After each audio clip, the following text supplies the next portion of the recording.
இன்றைக்கி நம்ம சேனலில் என்ன பார்க்க போகிறோம் அப்படின்னு பார்த்தீங்கன்னாக்கா, இந்த கல்யாண வீட்டுங்களெல்லாம் போனோம்னாக்கா, இந்த முஸ்லீம் கல்யாண வீட்டிலலாம் போனாக்கா பந்தியில் வந்து இந்த மாதிரி ஒரு ஜாம் வைப்பாங்க.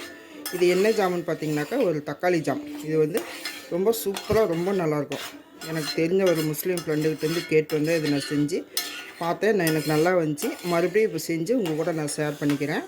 ரொம்ப சூப்பராக இருக்கும். இது நம்ம வந்து அவங்க வந்து பிரியாணிக்கு வைக்கிறாங்க. நம்ம வந்து ப்ரெட்டில் தடவி சாப்பிட்லாம். இல்லைனாக்கா சப்பாத்தி, தோசை, இட்லி இதுக்கு வந்து அந்த குழந்தைங்களுக்கு வச்சு கொடுக்கலாம். ரொம்ப சூப்பராக ரொம்ப நல்லாயிருக்கும். நீங்களே இதேமாரி செஞ்சு பாருங்கள் ஃப்ரெண்ட்ஸ். இது எப்படி செய்யுது அப்படின்னு வாங்க வீடியோக்குள்ளே போய் பார்க்கலாம். வீடியோக்குள்ளே பார்த்துக்கொண்டு புதுசாக பார்க்குறோங்க நம்ம சேனலை சப்ஸ்கிரைப் பண்ணி வச்சுக்கோங்க. இது ஒருத்தி மண்டையை அடிக்கிட்டே இருக்கிறா. சூடாக எடுத்து மண்டையிலே போட போகிறேன். ரெண்டு பேத்தியே எங்கள் பொண்ணும் மண்டையை ஆடிட்டு இருக்கிறாங்க நான் பேச. சரி வாங்க ஃப்ரெண்ட்ஸ் எப்படி செய்யுதுன்னு பார்க்கலாம். தக்காளி ஜாம் செய்யறதுக்கு நான் வந்து ஒரு 1/2 கிலோ தக்காளி எடுத்து தண்ணி நல்லா கொதிக்க வச்சு இதில் ஒரு 5 நிமிஷம் போட்டு கொதிக்க வச்சுருக்கிறேன். இந்த மாதிரி வந்து தோலில் வந்து நல்லா பிரிஞ்சு வரணும். இந்த அளவுக்கு வந்து நம்ம வந்து நல்லா வேக வச்சு எடுத்துக்கணும். இப்போ இதில் இருக்க எல்லா தோலையும் உரித்து எடுத்துகிட்டு மிக்சியில் போட்டு நம்ம அரைச்சிக்கணும். இதெல்லாம் உரிச்சிட்டு நான் அரைச்சிட்டு வந்து உங்களுக்கு காமிக்கிறேன். ஈஸியாக பண்ணிடலாம் இந்த தக்காளி ஜாமை. வந்து அடுப்பத்தை வச்சு ஒரு ஃபேன் வச்சுக்கிறேன். நல்லா ஒரு அடிக்கனமான ஒரு ஃபேனாக வச்சுக்கோங்க. இதில் வந்து ஒரு 2 ஸ்பூன் நெய் ஊற்றிக்கலாம்.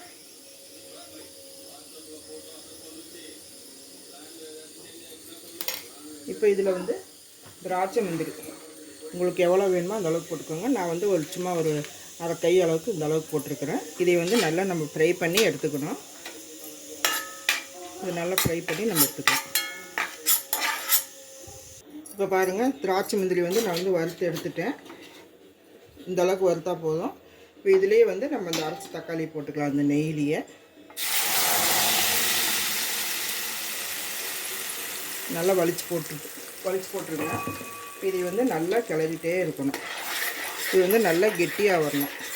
இந்த அளவுக்கு நல்லா வதக்கிட்டே இருக்கணும். ரொம்ப சிம்பிள், ரொம்ப ஈஸியாக பண்ணிடலாம் இந்த ஜாமு. இது வந்து சப்பாத்தி, தோசை, ப்ரெட்டு இது கூடலாம் நம்ம வந்து தொட்டு தடவி சாப்பிட்லாம். அந்த அளவுக்கு வந்து சூப்பராக இருக்கும். குழந்தைங்களுக்கு ரொம்பவும் பிடிக்கும். எப்போது ஒரே மாதிரி ஜாம்லாம் கொடுக்காம இந்த மாதிரி கொஞ்சம் வித்தியாசமாக நம்ம செஞ்சு கொடுக்கலாம்.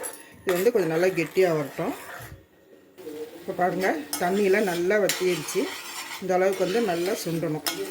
இது வந்து ஒரு 10 நிமிஷம் இப்படி கிளறிட்டே இருந்திங்கன்னா ஒரு 10 நிமிஷம் தான் ஆகுது. இது சீக்கிரமாக செஞ்சிடலாம். இதில் வந்து ஒரு 150 கிராம் சர்க்கரை போட்டிருக்கேன். நீங்கள் வந்து நாட்டு சர்க்கரை கூட போட்டுக்கலாம். உங்களுக்கு எவ்வளோ இனிப்பு வேணுமோ அந்த அளவுக்கு போட்டுக்கோங்க. இது போட்டு இப்படி நல்லா கிளறி விடுங்க. கொஞ்சம் சர்க்கரை கரைஞ்சதுக்கப்புறம் டேஸ்ட் பாருங்கள். உங்களுக்கு பத்தலை அப்படின்னாக்கா இன்னும் கொஞ்சம் கூட போட்டுக்கலாம். இது நல்லா கரையும். சர்க்கரை போட்டோன்னே இன்னும் கொஞ்சம் மெல்ட்டாகி வரும். நம்ம நல்லா கிளறிட்டே இருக்கணும். இப்போ பாருங்கள், சர்க்கரையெல்லாம் நல்லா கரைஞ்சிருச்சு. நான் போட்டிருக்கிற இந்த 150 கிராம் சின்ன டீ டம்ளரில் 1 டம்ளர் போட்டிருக்கிறேன். அது வந்து எனக்கு கரெக்டாக இருக்குது. இப்போ இதில் வந்து 1 ஸ்பூன் ஏலக்காய் தூள் போட்டுக்கலாம். வந்து ஏலக்காயும் சர்க்கரையும் நுணுக்கி வச்சுக்கிறேன். இது 1 ஸ்பூன் போட்டுக்கோங்க.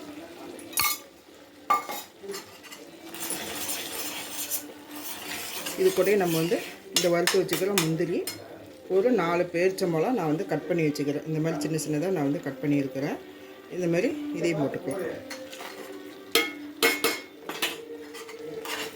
போட்டு நல்லா கலக்கி விட்டுருங்க. இது ரெடி ஆகிடுச்சா அப்படின்னு எப்படி நீங்கள் பார்க்கணும் அப்படின்னு நினச்சிங்கனாக்கா கொஞ்சம் இப்படி எடுத்து இப்படி கோடு போட்டு பார்க்கணும். கோடு பார்த்தாக்கா அது வந்து நிற்காமல் வரணும். பாருங்க, இப்படி கோடு போட்டாக்கா அப்படியே நிற்கணும். இப்படி ஒழுகக்கூடாது. இதுதான் பதம். இப்போ நம்ம வந்து ஆஃப் பண்ணிடலாம். அவ்வளோ சூப்பரான ஒரு தக்காளி ஜாம் ரெடி ஆயிடுச்சு. இதை ஆஃப் பண்ணிடலாம். இப்போ நம்ம வந்து கடைசியாக 1 ஸ்பூன் நெய் ஊற்றிக்கலாம். நெய் ஊற்றி பாருங்கள், சூப்பராக இருக்கும். ஒரு 4 தக்காளி இருந்தால் கூட போதும். நமக்கு எவ்வளோ வேணுமோ அந்த அளவுக்கு நம்ம செஞ்சுக்கலாம். இது வந்து ஒரு சின்ன ஸ்பூன் தான். இதில் தான் 1 ஸ்பூன் ஊற்றி இன்னும் கொஞ்சோண்டு ஊற்றிருக்கிறேன். அவ்வளோதான் ஃப்ரெண்ட்ஸ், அருமையான ஒரு தக்காளி ஜாம் ரெடி பண்ணிட்டோம். நான் எப்படி செஞ்சுருக்கேனோ அதே மாதிரி நீங்களே செஞ்சு பார்த்துட்டு எப்படி இருக்குன்னு கமெண்ட்டில் சொல்லுங்கள். இந்த வீடியோ பிடிச்சிருந்தால் லைக் பண்ணுங்கள், ஷேர் பண்ணுங்கள், கமெண்ட் பண்ணுங்கள், சப்ஸ்கிரைப் பண்ணிவிட்டு அப்படியே பக்கத்தில் இருக்கிற பெல் பட்டனை ஆன் பண்ண மறந்துடாதீங்க. மீண்டும் அடுத்த ஒரு நல்ல வீடியோவில் சந்திப்போம். நன்றி, வணக்கம்.